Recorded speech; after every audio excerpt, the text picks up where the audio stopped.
شیعہ میں سے کافی لوگوں کا کہنا ہے کہ حضرت امام حسن علیہ السلام کے جنازے پر تیر چلائے گئے. جی چلائے گئے تھے, اس سے بڑی باتیں ہوئی ہیں, تو اس میں سے نکالنا کیا آپ نے؟ نکالنا وہ بنو امیہ دشمن تھے ظاہر ہے.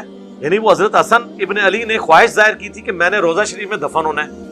اما عائشہ نے اجازت بھی دے دی, سیدہ عائشہ نے اجازت دے دی تھی, لیکن بنو امیہ چونکہ حکمران تھی, مروان بن حکم مدینے کا گورنر تھا حضرت معاویہ کی طرف سے, انہوں نے کہا یہ تو حسن کو اگر یہاں پہ دفنایا گیا تو یہ تو پھر بنو ہاشم کو پرائورٹی مل جائے گی اس حوالے سے. اس نے کہا میں نے نہیں دفنانے دینا. ایون حضرت حسین کو جنازہ بھی نہیں پڑھانے دیا گیا.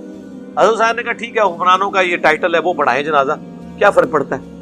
حضرت حسن ان کے نہ تو جنازہ پڑھانے کے محتاج ہیں اور نہ روضہ شریف میں ساتھ دفن ہونے کے محتاج ہیں.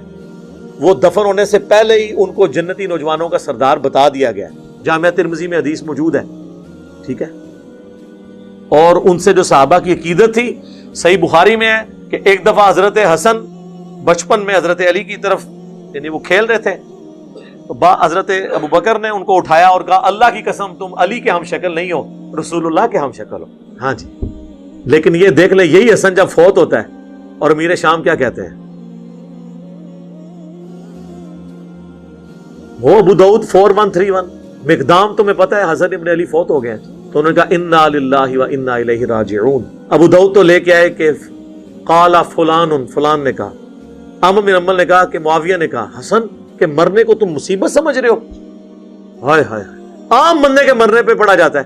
انہوں نے کہا کہ معاویہ تیری اس بات نے مجھے انتہائی تکلیف دی ہے, میں اس وقت تک یہاں سے نہیں اٹھوں گا جب تک کہ میں تجھے ایسی باتیں نہ سناؤں جسے سن کے تجھے غصہ آئے, اور اگر میں جھوٹ بولوں تو کہہ دینا میں جھوٹا ہوں, اور اگر میں سچ کہہ رہا ہوں تو میری تصدیق کر.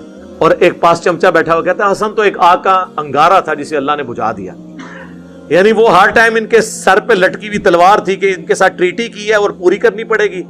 حسن فوت ہو گیا, انہوں نے اپنی مرضی کری اور پھر کی تھی بھی اپنی مرضی. پھر حضرت مقدام نے وہاں پہ پھر کلمہ حق بلند کیا. انہوں نے کہا بتا ہاں رسول اللہ نے کیا مردوں کے لیے ریشم کو منع نہیں کیا, سونا منع نہیں کیا, چیتوں کی اور درندوں کی کھال پہننے سے ان کو بچھا کے ان پہ بیٹھنا یہ تکبر کی علامت نہیں ہے. ان کا معاویہ تینوں کام تیرے گھر میں ہوتے ہیں. انہوں نے آگے سے نہیں کہا کہ تو جھوٹ بول رہا ہے یا تو نے انجینئر کی ویڈیوز دیکھی ہیں میرے خلاف ہو گیا. ان کا مقدام کو مال دو, مقدام کو انہوں نے مال دیا, انہوں نے ادھر ہی غریبوں میں تقسیم کر دیا. مال کے لالچی تو نہیں تھے یار, علی کے ماننے والے تو پھر آپ کو پتہ ہے زہد میں ہوتے ہیں.